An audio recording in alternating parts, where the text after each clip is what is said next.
YouTube thumbnails. Your thumbnails need to be eye-grabbing enough to catch the eyes of the viewer. Your thumbnails need to be intriguing enough to excite the viewer to click and watch your video. A metric you might be familiar with called click-through rate. Click-through rate is basically a metric that tells you how many people out of 100 decided to click on your video when it was shown to them. The higher you manage to get your click-through rate, the more likely it is for YouTube to start recommending your videos to more viewers. But how exactly do you optimize your thumbnails for the YouTube algorithm? In this video, we are gonna cover about 12 thumbnails mistakes / tips that you can apply to your thumbnails, starting with the first one.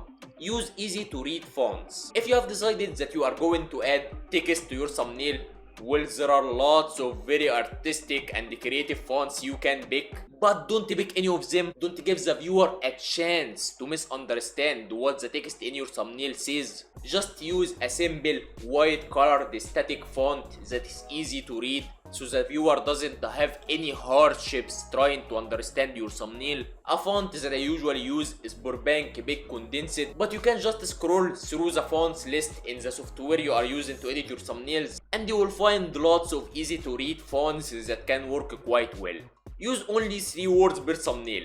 I'm begging you, please don't add 7 lines of text to your thumbnails. Like, it just hurts my eyes whenever I see that. Like, most viewers will barely give your video a slight nudge, a slight look, less than 1 second to try and understand what your video is about. No one of them is going to spend time trying to understand your 7 lines of text. So just make sure to stick to 2 or 3 words per thumbnail. Don't add any more than that. Use drama text. What I like to call drama text is basically text that adds to the story of your thumbnail. Like if you are making a thumbnail where you are holding a diamond ring, don't add text that says diamond ring. Like, yes, we can see, we have eyes. Add text that causes some drama, that spices things up. Maybe add like $10,000 ring, fake diamonds, most expensive ring. Add any text that will add to the story of your thumbnail. Don't just state facts in the biggest part of your thumbnail. Try and spice it up. Face equals emotion. If you are making a thumbnail where you are going to add a picture of yours, don't just add a regular picture of yours.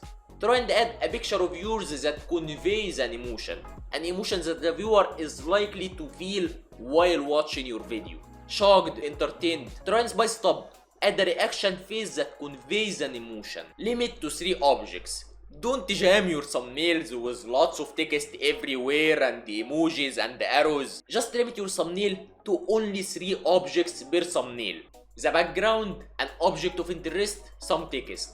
Reaction face, text, background. That way the viewer can easily glimpse over and understand what your video is about from first sight. The YouTube timestamp. The YouTube timestamp is always gonna be in the bottom right corner of your thumbnails, and the timestamp can ruin your thumbnails if you have placed any important text or arrows or anything in the place where the timestamp is eventually going to be. Just keep the timestamp in mind when editing your thumbnails. Like, think of the bottom right corner of your thumbnails as a restricted zone where you can't place any objects or anything. Rule of thirds. The rule of thirds is a rule commonly used in photography. Basically, divide your thumbnail similar to an XO game, like 2 lines vertically, 2 lines horizontally, and you will find those 4 focus points in the middle.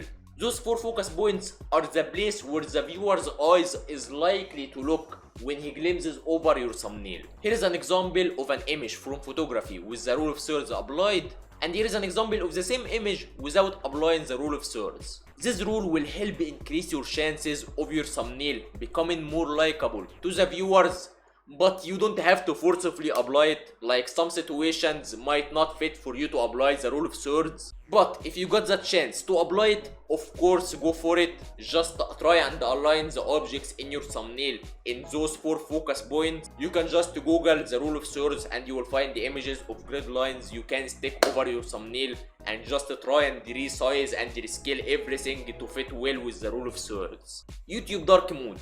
92% of all phone users use dark mode, so if your thumbnail has a dark background, it might just blend in with the YouTube system and the viewer might not even notice it. So always try and capture well lit photos for your thumbnails. Try and change the color of the background if you happen to use dark colors and change it to brighter colors. That way your thumbnail will stick out among the YouTube system.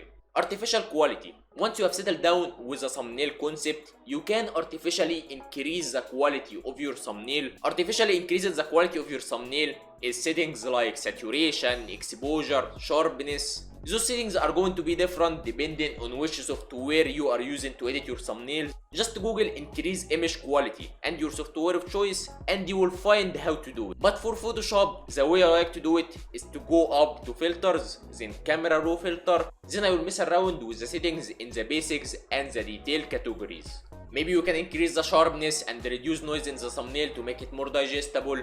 Maybe you can increase exposure and mess with the lighting and the saturation to make our image brighter and more eye-grabbing. You don't have to copy my settings or anything, just adjust the colors of your thumbnail to your liking to become much better than the one you started with. Zoom out. You should make it a muscle memory for you to always zoom out, zoom in, zoom out, zoom in while you are editing your thumbnail.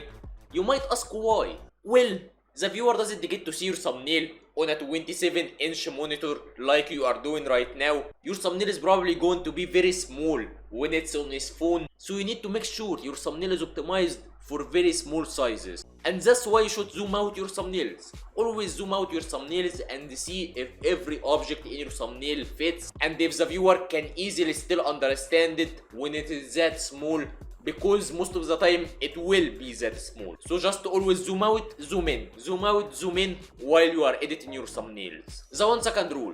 After you have finished making your thumbnail, give it a 1 second look. Just a 1 second look without reading the title, without any prior knowledge in mind of what the video is actually about. Just give it a 1 second look. Can you tell what the video is about in just 1 second just by staring at the thumbnail? If you can't, well, you probably need to go back and refurnish your thumbnail to make it more digestible and simple for the viewer.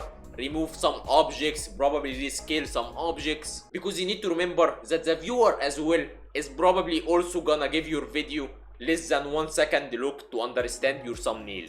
Thumbnails are just one of three.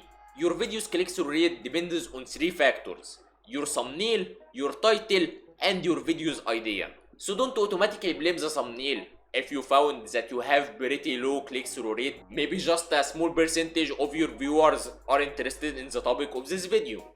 Maybe the title of that video doesn't fit really well with the thumbnail of the video. Doesn't always have to be the thumbnail's fault, like you have hurt the thumbnail's feeling. Don't overthink it. Don't go make sure that every small detail is perfect, that everything is perfectly aligned, that every part of your video is perfectly optimized for the YouTube algorithm. YouTube is a marathon. YouTube is not a sprint. There is no rush. Your next video doesn't need to blow up. Your next video needs to teach you one new thing about YouTube. And this video can teach you quite a few things about YouTube as well, so if you have the time, you might feel free to go and check it out as well.